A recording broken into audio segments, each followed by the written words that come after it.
البدع والأهواء، أهل البدع العقائدية وأهل البدع السياسية. نقول بيننا وبينكم السلف، بيننا وبينكم الكتب، كان فيقول البدع بيننا وبينكم. Iya, memang kumpulnya ke situ. Betul. Betul. Harus dengan iman yang betul. Kalau jenis takut mati tak payahlah orang Yahudi. Iya. Insyaallah. Sampai masuk pun dia berperang tapi dia tak sedia. Dia pakai teknologi, kan? Orang Islam kurang teknologi, dia pasal kena bagi mati lah. Baik, kita baca dulu. Qala Imam Al-Bukhari rahimahullah al-babul samin wal khamsun 58. Naumur rijali fil masjid, hukum tidurnya lelaki di masjid. Baik, yang dibahas di sini adalah isyarat bahwasanya ini boleh. Dinukilkan bahwasanya Ibnu Abbas memakruhkan. Baik, nah, sebagian ulama, sebagian sahabat itu memperinci. Kalau Ibnu Mas'ud membolehkan secara mutlak, sebagian sahabat memperinci. Barang siapa sudah memiliki keluarga dan memiliki tempat tinggal, maka kalau dia tidur di masjid tanpa udzur ini makruh. Karena apa? Keluarganya juga punya hak untuk ditemani, kasihan di rumah kesepian. Tapi kalau dia belum punya keluarga, masih bujang, maka tidak mengapa tidur di masjid, menjadi pelayan masjid dan semacamnya, tak masalah. Nah, sekarang kita baca di sini wa qala Abu Qilabah an Anas qadima rahtun min uqal 'ala Nabi sallallahu alaihi wasallam. Ada satu rombongan dari Uqal, kabilah Uqal, orang Uraniyun, menemui Nabi sallallahu alaihi wasallam fakanu fi Sufah, mereka tinggal di Sufah. Hadis ini asalnya muttafaqun alaih. Dengan lafaz ini diriwayatkan oleh Bukhari dengan sanadnya yang lengkap. Nanti kalau umur kita bukan nanti ya, sudah pernah kita lewati nomor 233 tentang lafaz fi Sufah, tapi asal hadisnya terulang banyak sekali tentang ketibaan rombongan itu. Kemudian yang berikutnya wa qala Abdurrahman ibnu Abi Bakar radhiyallahu anhuma kana ashabus Sufah al-fuqara. Dahulunya ahli Sufah itu orang-orang fakir. Al-fuqara itu khobar. Iya, sebagai khobar kana. Betul. Nah, ini hadisnya asalnya muttafaqun alaih. Hadisnya panjang terkait dengan tanda kenabian, tentang karomah dan sebagainya. Karomah bukan karomah ahli Sufah, karomahnya Abu Bakar As-Siddiq. Makanan yang bertambah terus. Tapi ini tidak dibahas di sini.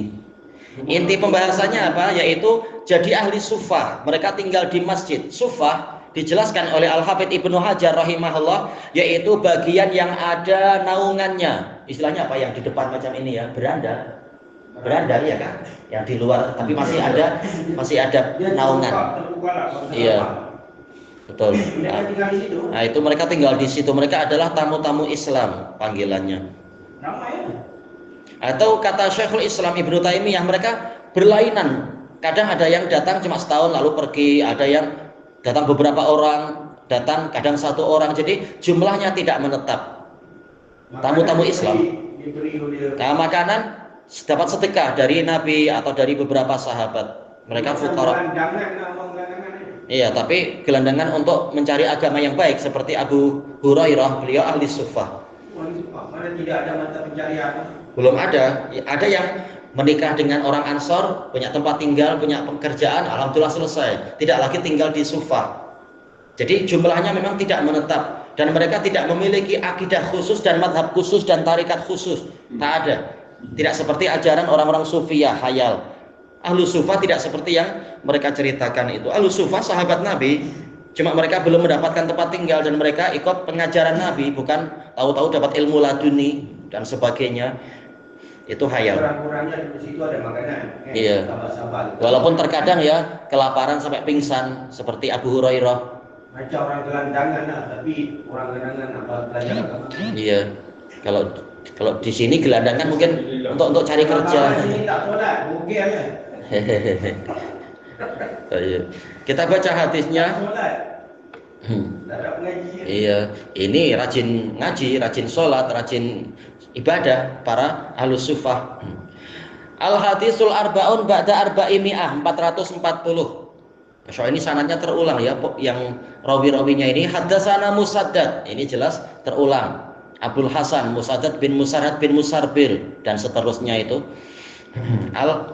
Al-Basri, salah satu murid terbaik dari Yahya bin Sa'id Al-Qattan selain Imam Ahmad. Qala haddatsana Yahya, beliau adalah Abu Sa'id Yahya bin Sa'id Al-Qattan, Amirul Mukminin fil hadis, faqih minal fuqaha, dan juga imam dalam masalah ilal, penyakit hadis, Basri. An Ubaidillah, beliau adalah Abu Utsman Ubaidullah bin Umar Al-Umari, masih dari keturunan Umar bin Al-Khattab. Min asbatin nasfi Nafi, selain Imam Malik.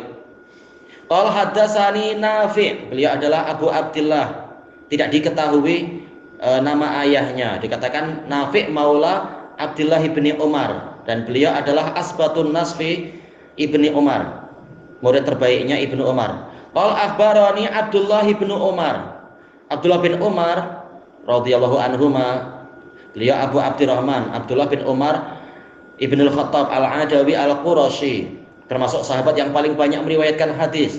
Beliau dari kalangan fuqaha, minal mujtahidin, dalam ibadah dan dalam ilmu. Annahu kana yanam, beliau sering tidur, wa huwa syab, wawunya haliyah, dalam keadaan masih muda, azab, dalam keadaan belum kawin. Azab ini asal dari azab, yaitu bu'd, yaitu jauh, yaitu apa? Jauh dari wanita. Dia masih apa? Berarti perjaka kan istilahnya, perjaka, teruna, masih teruna. La ahlalah, tidak memiliki istri. Joko ya, bahasa Jawa. Iya, perjaka. Perjaka atau jejaka? Perjaka. Jejaka. Jejaka. Lupa lagi ya. Jejaka. Tayyib. Qal fi masjidin Nabi sallallahu alaihi wasallam, tidur di Masjid Nabawi, Masya Allah ya. Tidak punya istri, ya belum memiliki istri beliau, masih muda. Ini hadisnya pendek sampai di sini. Sebenarnya hadisnya panjang terkait dengan mimpi apa itu, keadaan neraka dan seterusnya, sampai kemudian diceritakan kepada Nabi, yaitu apa? Ibnu Umar cerita tentang mimpinya itu kepada Hafsah, lalu Hafsah cerita kepada Nabi. Maka Nabi mengatakan apa itu, nikmal fata Abdullah ibnu Umar lau qama bil lail, sebaik-baik pemuda adalah Ibnu Umar kalau dia melakukan qiyamul lail. Kata Nafi, maka sejak saat itu Ibnu Umar rajin qiyamul lail, tidak tidur malam kecuali sedikit. Memang beliau rajin ikut hadis Nabi. Cuma yang menjadi sisi pendalilan adalah lafaz apa itu? Beliau tidur di masjid, menunjukkan tidurnya lelaki di masjid itu boleh, terutamanya lagi dalam keadaan dia masih teruna, belum memiliki istri. Adapun kalau sudah punya istri, maka apa? Jelas wanita diserahkan oleh orang tuanya kepada kita untuk kita menjadi walinya, bukan malah ditinggal, kasihan malam-malam sendirian dan seterusnya, kasihan.